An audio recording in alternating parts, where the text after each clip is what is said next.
అన్నమమానమాహు అన్నం మృత్యంతము జీవాతమాహు అన్నం బ్రహ్మాణో జనసంవదంతి అన్నమాహు ప్రజననం ప్రజానాం మోహమన్నం విందతే అప్రచేతాః సత్యం బ్రవీణ వదయత్ సదస్య ఆర్యమణం పుష్యదినో సఖాయం కేవలాఘో భవతి కేవలాది కన్యాదానముదకపూర్వకం దత్వా ప్రతివచనం పరిపాలయామి కన్యాదాన సమయే మహాసంకల్ప పఠనం కుర్యాత్ పునః సంకల్ప్య ప్రాణాయామం కృత్వా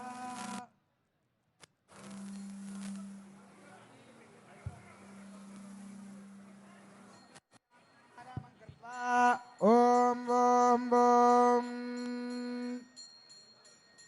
श्रीमदखिलांडकोटि ब्रह्मांड नायकस्य देव सीता लक्ष्मण समेत श्रीरामचंद्र स्वामिनः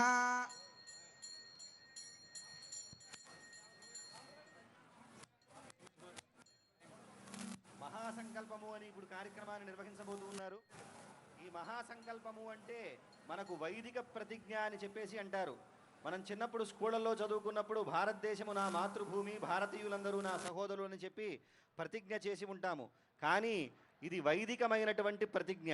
ఈ మహాసంకల్పం ఎప్పుడెప్పుడు పఠించాలి అంటే సముద్ర స్నానం చేసేటువంటి సమయంలో, అలాగే నదీ స్నానం చేసేటువంటి సమయంలో, గోదాన సమయంలో, అలాగే కన్యాదాన సమయంలో ఈ మహాసంకల్పాన్ని పఠించి దానం చేస్తే ఉత్తమమైనటువంటి ఫలితం కలుగుతుంది అని చెప్పి మనకి శాస్త్రం చెబుతోంది. అదుగోండి దాన్ని అనుసరిస్తూనే మహాసంకల్పాన్ని పఠిస్తూ ఉన్నారు.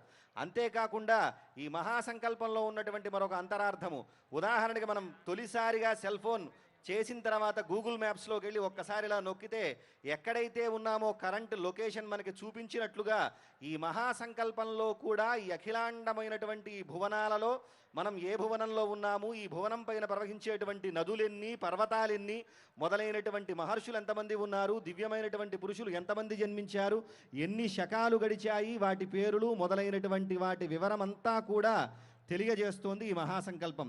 అంతేకాకుండా కన్యాదానం చేయటం వల్ల వచ్చేటువంటి గొప్ప ఫలితాన్ని కూడా తెలియజేస్తోంది. ఇంతేనా అంటే కాదు, ఈనాడు మనం ఎవ్వరూ కూడా చేయలేనటువంటి శ్రౌత యాగాలు అంటే వేదం చెప్పబడినటువంటి యాగాలు అగ్నిష్టోమము, అతిరాత్రము, అప్తోర్యామము, వాజపేయము, పౌండరీకము, శాంతపరము మొదలైనటువంటి యజ్ఞాలు ప్రస్తుతం మనం చేయలేము. అటువంటి యజ్ఞాలను ఆచరిస్తే ఎంతటి పుణ్యమైతే కలుగుతుందో అంతటి పుణ్యం కన్యాదానం చేయటం వల్ల కలుగుతుంది అని చెప్పేసి మహాసంకల్పం చెబుతుంది. జై శ్రీరామ్. అంతా కూడా సీతమ్మ వారిని మీ పుత్రికగా భావిస్తూ స్వామివారికి కన్యాదానం చేస్తున్నట్లుగా మనసులో భావన చేస్తూ అంతా శ్రద్ధగా మహాసంకల్పాన్ని ఆలకించండి. మహాసంకల్పపూర్వకంగా కన్యాదానం నిర్వహించడం జరుగుతుంది. అంతా శ్రద్ధగా మహాసంకల్ప